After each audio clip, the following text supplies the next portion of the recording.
12시 많은 참여 바랍니다.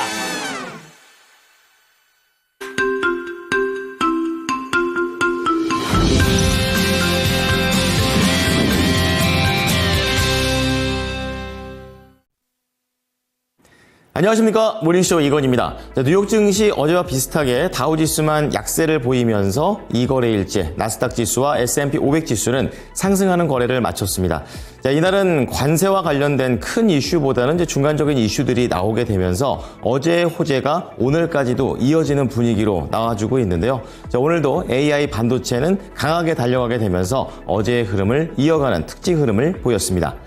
오늘도 모닝쇼를 통해서 시장을 한눈에 바라보시죠. 첫 번째 하이라이트입니다. 트럼프 대통령의 관세에 대한 부분들 어느 정도 경제 지표에도 슬슬 효과가 나오고 있는 가운데 연준 쪽에서는 계속해서 걱정을 하고 있습니다. 인플레이션에 대한 진전이 나왔다는 점은 긍정적이지만 앞으로 관세는 계속 불확실성이다 이렇게 얘기를 했고요. 그런 가운데 러시아, 우크라이나 전쟁과 관련해서는 살짝은 좀 잡음이 있는 그런 모습인데요. 러시아 대통령이 이스탄불 평화회담에 보좌관만 파견을 했습니다. 본인은 빠지게 되게 되면서 시장에서 기대를 했던 것은 미국과 그리고 우크라이나, 러시아 이 3국이 정상회담으로 되기를 기대했었는데 이러한 부분들이 살짝은 무산됐습니다.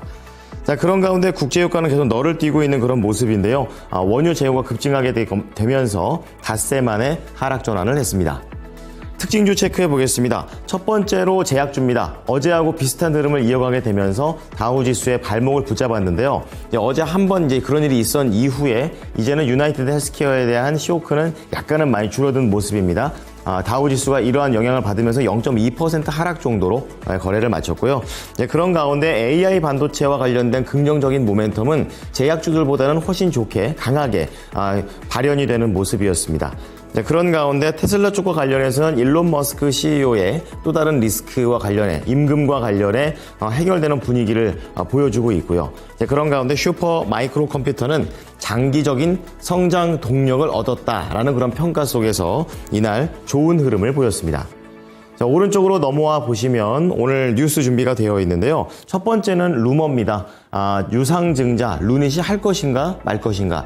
사측에서는 계획이 없다라고 얘기를 하면서 선을 그었고요. 그런 가운데 LG그룹과 관련된 내용인데요. 러시아에서 이 그룹의 브랜드 라이선스까지 취득하게 되면서 러시아에 대한 좀 더 깊숙한 지금 진출을 위한 발판을 만들었습니다.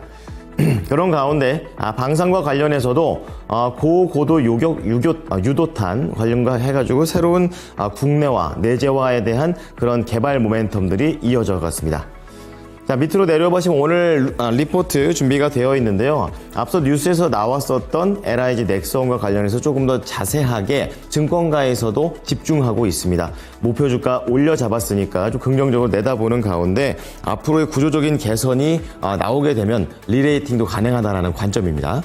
그리고 두 번째로 볼 것은 또 다른 방산, 한화솔루션입니다. 방산이 좋긴 좋은 것 같습니다. 역시 목표 주가가 상향 조정이 됐는데요. 미국 태양광과 관련된 그런 내용들, 그리고 여기에 더해서 가스발전소와 관련된 긍정적인 모멘텀과 그리고 국내에도 태양광 정책에 대한 부분들이 나오고 있는데 이러한 부분들 체크를 해야겠습니다. 방산과 그리고 신재생 쪽에서의 긍정적인 내용이 나온 가운데 삼성 화재에 대한 부분들도 봐야 되겠습니다. 실적은 무난했다, 즉 방어 정도를 했다 정도로 얘기를 하게 되면서 배당 증가는 여전히 기대되는 포인트라고 얘기를 했습니다. 첫 번째 하이라이트부터 체크를 해보겠습니다. 이날은 다우지수만 살짝 약세를 어제처럼 이어갔었고 그리고 S&P 500과 그리고 나스닥 지수는 상승세를 2거래일째 타는 그런 모습으로 거래를 마쳤는데요.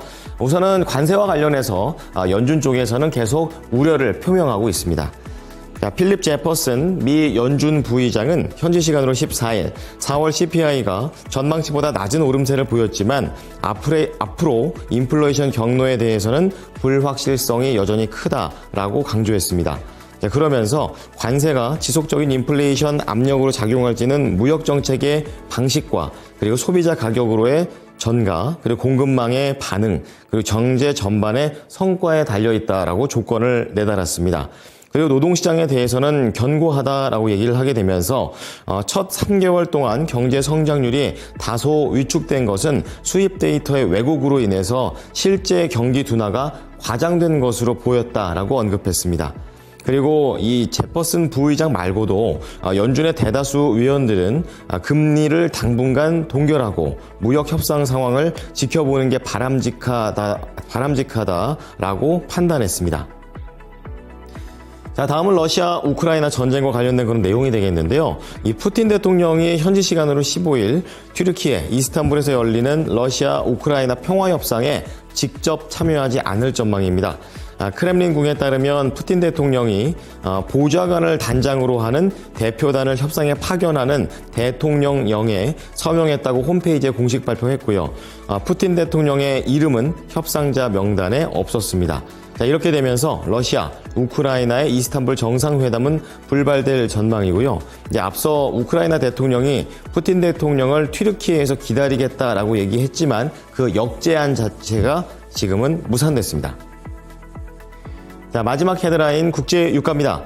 미국의 원유 재고가 예상과 다르게 크게 늘었다는 소식에 5거래일 만에 밀렸습니다. WTI는 0.8% 내린 63달러, 그리고 글로벌 벤치마크인 브렌트유 7월 인도부는 0.8달러 역시 하락한 66달러에 거래를 마쳤는데요.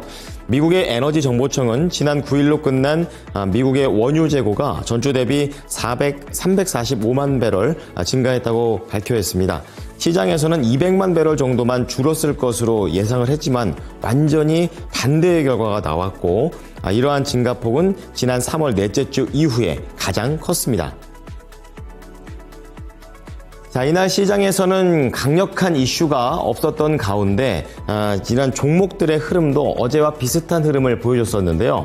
우선 제약주입니다. 어제 유나이티드 헬스케어의 이런 쇼크, 그러니까 트럼프 대통령의 약가임 인하 행정명령에 대한 서명 여파 때문에 밀렸었는데요. 이날도 하락을 좀 이어갑니다. 1% 정도 밀리면서 어제보다는 덜 밀리는 그런 상황입니다. 308달러입니다. 자, 두 번째는 AI 반도체는 어제에 이어서 역시 강세를 이어가면서 시장의 지수 상승을 이끌었었는데요.